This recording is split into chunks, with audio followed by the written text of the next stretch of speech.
एक गांव में मोहन नाम का अमीर युवक रहता था, जो दिन भर आवारा फिरता रहता था। एक दिन उसका भाई संजय उससे बोला, ये तुमने आए दिन क्या नाटक बना रखा है? मैं कुछ समझा नहीं भैया। तुम पूरे 21 वर्ष के हो चुके हो। हमारा इतना बड़ा अनाज का व्यापार है, आखिर तुम मेरे साथ गोदाम में क्यों नहीं बैठते? भैया यह मेरे खेलने कूदने की उम्र है, मेरा अभी काम करने का बिल्कुल भी मन नहीं है। मोहन, माँ और पिताजी के जाने के बाद तुम ही मेरी जिम्मेवारी हो। मैं नहीं चाहता कि तुम दिन भर ऐसे ही आवारागर्दी करते रहो। कल को मुझे तुम्हारा विवाह भी करना है। सीधे सीधे क्यों नहीं कहते भैया कि माँ और पिताजी जाने के बाद मैं आपको बोझ लगने लगा हूँ। मोहन की बात सुनकर संजय क्रोधित होकर बोला, अपनी जुबान को लगाम दो मोहन। तुम अपने बड़ों से बात करने की बिल्कुल तमीज भूल गए हो। मोहन संजय की बात को नजरअंदाज करके क्रोधित होकर घर से बाहर निकल गया। तभी संजय की पत्नी अंजलि आकर संजय से बोली, मोहन अब जवान हो चुका है, आपका उसे इस तरह डांटना शोभा नहीं देता। सुना तुमने अंजलि, उसने क्या कहा? मैं उसे बोझ समझता हूँ। आप चिंता मत कीजिए, धीरे धीरे वह सब समझ जाएगा। इधर मोहन गांव में फिर से आवारागर्दी करने लगा। तभी उसकी नजर मुखिया की बेटी रेखा पर पड़ी। मोहन उसके पास जाकर बोला, मैं तुमसे काफी दिनों से बात करना चाह रहा था। देखो मोहन, मैं तुमसे तंग आ चुकी हूँ। तुम गांव में मुझसे इस तरह की बातें करते हो और गांव वाले मेरे और तुम्हारे बीच को लेकर कुछ और ही समझते हैं। उन्हें जो समझना है समझने दो। जल्दी बोलो, क्या बात करनी है? रेखा, मैं तुमसे प्रेम करता हूँ और तुमसे विवाह करना चाहता हूँ। मोहन की बात सुनकर रेखा का गुस्सा 7वें आसमान पर पहुंच गया। मेरे पिता इस गांव के मुखिया हैं और वो मुझे कॉलेज सिर्फ इस वजह से पढ़ने भेजते हैं कि उन्हें मुझ पर भरोसा है।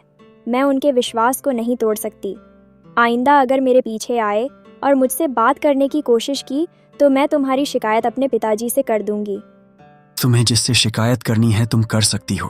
अगर तुम्हारे पिताजी गांव के मुखिया हैं तो मैं भी कोई कम अमीर नहीं हूँ।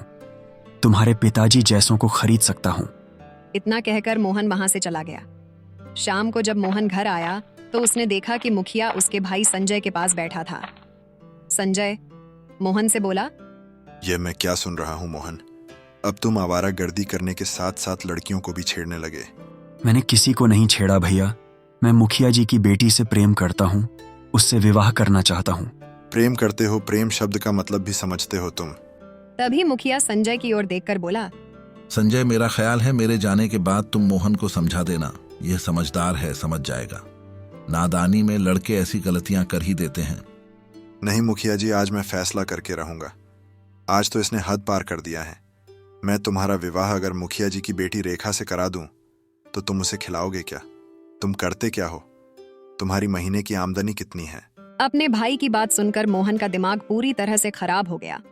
भैया मत भूलिए कि पिताजी ने अपने जीवन में बहुत सारा धन और संपत्ति बनाई है।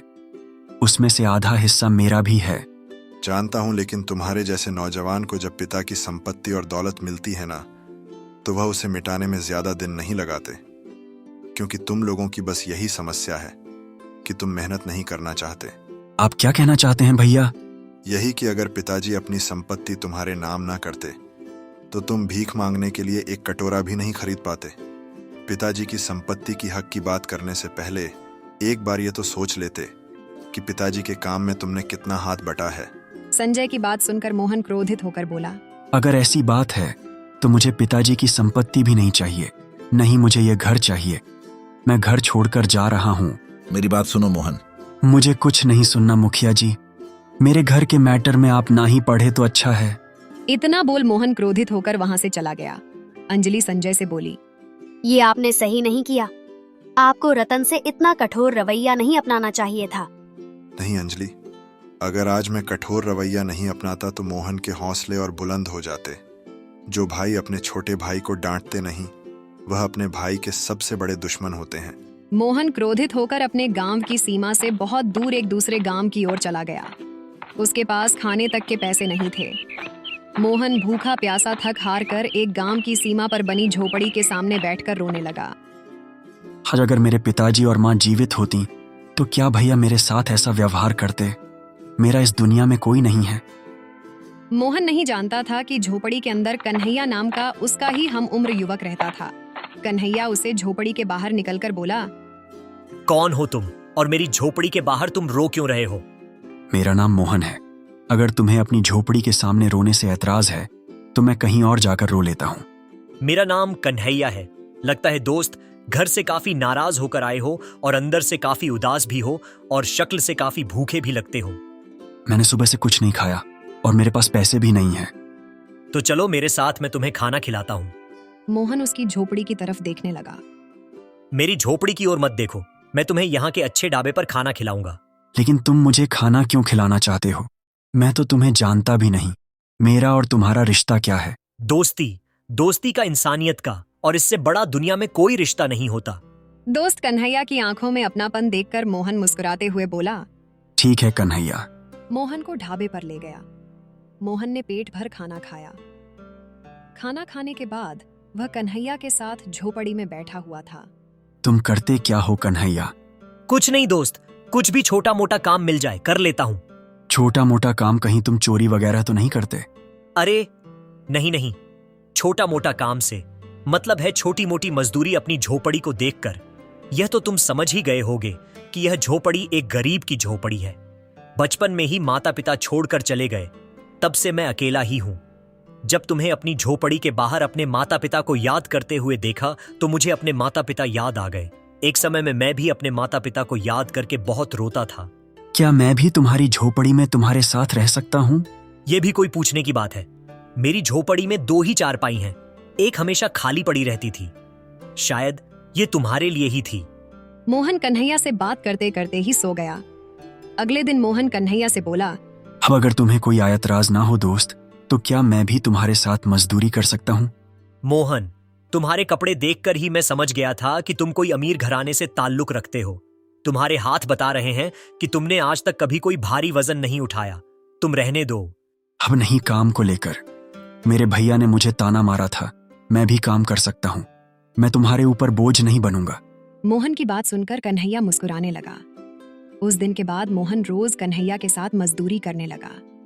कुछ ही दिनों में वो दोनों गहरे दोस्त बन गए। मगर मोहन कभी कभी अचानक उदास हो जाता था। ये तुम अचानक उदास क्यों हो जाते हो? अगर तुम्हें घर की याद आती है तो तुम चले क्यों नहीं जाते? नहीं, मेरे परिवार वाले मुझे बिल्कुल भी प्यार नहीं करते। अगर थोड़ा सा भी करते होते तो वह मुझे ढूंढते हुए यहाँ जरूर आते।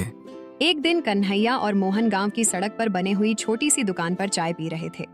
तभी एक लग्जरी कार आकर रुकी। उस लग्जरी कार में संजय और अंजलि निकलकर बाहर आ गए। मोहन, हमने तुम्हें कहाँ कहाँ नहीं ढूंढा, तुम यहाँ हो, चलो घर चलो। मैं घर नहीं जाऊंगा भैया। मोहन, जिद मत करो।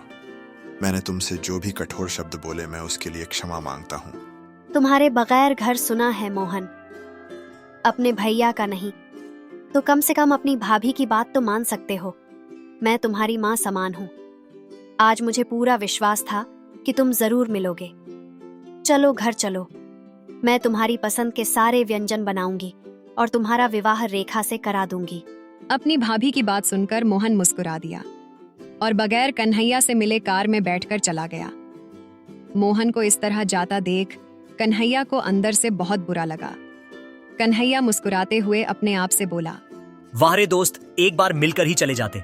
चलो कोई बात नहीं, तुम मिलकर नहीं गए तो क्या हुआ, लेकिन मैं तुमसे मिलने तुम्हारे घर पर जरूर आऊंगा। कन्हैया बेचारा उस दिन से अकेला रह गया। कुछ महीनों बाद कन्हैया को मोहन की बहुत याद आने लगी। कन्हैया को पता था कि मोहन किस गांव में रहता है। कन्हैया मोहन के घर पहुंचा। इतने सुंदर घर को बाहर से देखकर ही कन्हैया की आंखें फटी रह गईं। तभी उसकी नजर मोहन पर पड़ी। मोहन कन्हैया को देखकर बिल्कुल भी खुश नहीं हुआ। कैसे हो मेरे दोस्त? तुम तो मुझसे मिलकर भी नहीं गए। और दोस्त, मुझे नहीं पता था कि तुम्हारा घर इतना सुंदर होगा। जब तुम्हारा घर बाहर से इतना सुंदर दिखता है तो अंदर से तो और ज्यादा सुंदर होगा। तुम तो मेरी उम्मीद से भी ज्यादा अमीर निकले। मोहन बुरा सा मुंह बनाते हुए बोला, अब यहाँ कैसे आना हुआ कन्हैया? सब कुछ यही पूछ लोगे? क्या अपने दोस्त को अंदर नहीं बुलाओगे? अंदर सजावट का काम चल रहा है। वो क्या है कि 2 दिन बाद मेरी मुखिया की बेटी रेखा से शादी है। और तुमने अपनी शादी में गरीब दोस्त को बुलाना भी गवारा नहीं समझा? देखो कन्हैया, मैं जानता हूँ कि तुमने मेरी मदद की और तुमने मुझे खाना खिलाया और मुझे अपनी झोपड़ी में रहने के लिए एक चारपाई दी। तुम्हें उसके लिए जितने भी पैसे चाहिए मैं तुम्हें देने के लिए तैयार हूं। कन्हैया, तुम जानते नहीं मैंने जितना वक्त तुम्हारे साथ गुजारा है वह कितनी मुश्किल और मुसीबत से गुजारा है। इतनी सड़ी हुई और बदबूदार जगह पर मेरा दम घुटता था, इसलिए मैं कभी कभी वहां से भागने की सोचता था, मगर तुम्हें लगता था कि मैं उदास हो जाता हूं। मोहन, तुम्हारी सोच बहुत छोटी निकली दोस्त। मैंने तुम्हें सच्चे दिल से अपना दोस्त माना था, इसीलिए तुम्हारी मदद की थी। कन्हैया, तुम में और मुझ में जमीन आसमान का फासला है। एक अमीर और एक गरीब दोस्त नहीं हो सकते। मैं नहीं चाहता तुम्हें यहां पर कोई और देखे जिससे मेरी बेइज्जती हो जाए, इसलिए तुम शांति से यहां से चले जाओ। मोहन की बात सुनकर कन्हैया उदास हो गया और उदासी से मुस्कुराता हुआ बगैर कुछ कहे वहां से चला गया। कुछ महीनों बाद कन्हैया अपने गांव के एक रोड पर खड़ा था कि तभी एक कार तेजी से आकर एक पेड़ से टकरा गई। कन्हैया वहां खड़े लोगों से बोला, अरे देखो, वो कार एक पेड़ से टकरा गई। कन्हैया सहित सभी लोग वहां चले गए। कन्हैया कार के अंदर बैठे लोगों को देखकर बोला, अरे यह तो मोहन है और लगता है यह इसकी पत्नी है। एक व्यक्ति कन्हैया से बोला, क्या तुम इसे जानते हो? हाँ, जानता हूं, और मैं यह भी जानता हूं कि यह कहां रहते हैं। अब ये दोनों तो बुरी तरह से जख्मी हैं। इन दोनों को तुरंत अस्पताल में एडमिट कराना होगा भाई। कन्हैया ने उन व्यक्ति की मदद से उन दोनों को अस्पताल में एडमिट कर दिया। उस व्यक्ति ने कन्हैया की मदद से मोहन के परिवार वालों को वहां पर बुला लिया। संजय दौड़ता हुआ वहां आ गया और डॉक्टर से बोला, अब मेरे भाई की तबीयत कैसी है और उसकी पत्नी रेखा कैसी है? देखिए, उनकी पत्नी को तो ज्यादा चोट नहीं है, लेकिन आपके भाई की हालत ठीक नहीं है। आपके भाई का खून बहुत ज्यादा बह गया है। खून ज्यादा बह जाने की वजह से उनकी दोनों किडनी डैमेज हो गई है। तो फिर आप मेरी किडनी ले लीजिए अब। आई एम सॉरी, आपकी एज ज्यादा है। डॉक्टर, मेरे भाई के इलाज में जितना भी रुपया खर्च हो जाए उसकी चिंता मत कीजिए, बस मेरे भाई को ठीक कर दीजिए। आप जाकर सबसे पहले खून का इंतजाम करिए, क्योंकि आपके भाई का ब्लड का जो ग्रुप है वह हमें कहीं नहीं मिल रहा। संजय पागलों की तरह खून का इंतजाम करने लगा, मगर उसे मोहन के ब्लड ग्रुप का कोई ग्रुप नहीं मिला और हर किसी ने अपनी किडनी देने से मना कर दिया। कन्हैया चुपचाप डॉक्टर के पास आकर बोला, मेरा ब्लड ग्रुप चेक कर लीजिए डॉक्टर साहब। तुम कौन हो? मैं मोहन का दोस्त हूँ। डॉक्टर ने कन्हैया का ब्लड ग्रुप चेक किया। वाह, तुम्हारा ब्लड ग्रुप तो मोहन के ब्लड ग्रुप से मैच खा गया। डॉक्टर साहब, मैं अपनी किडनी भी डोनेट करना चाहता हूँ। क्या तुम इस बात को सीरियसली कह रहे हो? हाँ डॉक्टर साहब, मोहन मेरा दोस्त है। उसकी नई नई शादी हुई है। मैंने चाहता कि उसे कुछ हो जाए। जब मोहन ठीक हो जाए तो मेरा मैसेज मोहन तक आप जरूर पहुंचा दीजिएगा। बस मैं इतना ही चाहता हूं। तुम बिल्कुल पागल इंसान हो। अरे संजय बहुत पैसे वाला इंसान है। उसे पता लग गया कि तुमने अपनी किडनी उसके भाई को दान दी है, तो वो तो तुम्हें पैसों में तोल देगा। मुझे पैसे नहीं चाहिए। मैं दोस्ती के नाम को बदनाम नहीं करना चाहता। कुछ महीनों बाद मोहन बिल्कुल स्वस्थ हो गया और ठीक होकर मोहन मिठाई का डिब्बा लेकर डॉक्टर से मिलने अपने भाई के साथ उसके घर पर आया। भैया बता रहे थे कि उन्होंने आपसे बहुत पूछा कि मुझे किडनी किसने दान किए, मगर आपने भैया को नहीं बताया। हाँ मोहन, क्योंकि जिसने तुम्हें किडनी और ब्लड डोनेट किया था उसने मुझे सिर्फ तुम्हें ही बताने को बोला था। आपकी बात का मतलब नहीं समझा। उसने अपना नाम कन्हैया बताया था और मुझसे कहा था कि मोहन जब स्वस्थ होकर आपसे किडनी डोनेट करने वाले का नाम पता करने आए तो आप उसे मेरा नाम बताना और साथ ही साथ यह भी कहना कि असली दोस्त इसे कहते हैं। हाँ, और मोहन से कहना कि अगर उसे दोस्त बनना है तो वह किसी गरीब को ही बनाए, क्योंकि गरीब ही मुसीबत में काम आते हैं। डॉक्टर की बात सुनकर मोहन फूट फूट कर रोने लगा। वह बगैर देरी किए अपनी बाइक लेकर सीधे कन्हैया की झोपड़ी के पास चला गया, मगर उसने देखा उस झोपड़ी के अंदर कोई दूसरा ही व्यक्ति रह रहा था। यहाँ पर तो कन्हैया रहता था, कहाँ गया? कन्हैया तो यहाँ से 1 महीने पहले ही चला गया। क्या आप जानते हैं वो कहाँ गया? नहीं, उसने किसी को नहीं बताया, बल्कि उसने गांव में भी किसी को नहीं बताया कि वह कहाँ जा रहा है। हाँ, उसने कहा जरूर था कि कोई मोहन नाम का इंसान पता करते करते यहाँ पर आएगा, तो उससे कह देना कि दोस्ती का असली मतलब यही होता है। वह भले ही मुझे अपना दोस्त नहीं समझता हो, लेकिन मैंने उससे सच्चे दिल से दोस्ती की थी। उस व्यक्ति की बात सुनकर मोहन भारी मन से झोपड़ी के बाहर निकल यहाँ वहां और पागलों की तरह कन्हैया को ढूंढने लगा, मगर कन्हैया उसे आज तक नहीं मिला। कन्हैया मोहन को दोस्ती का बहुत बड़ा पाठ सिखा गया था।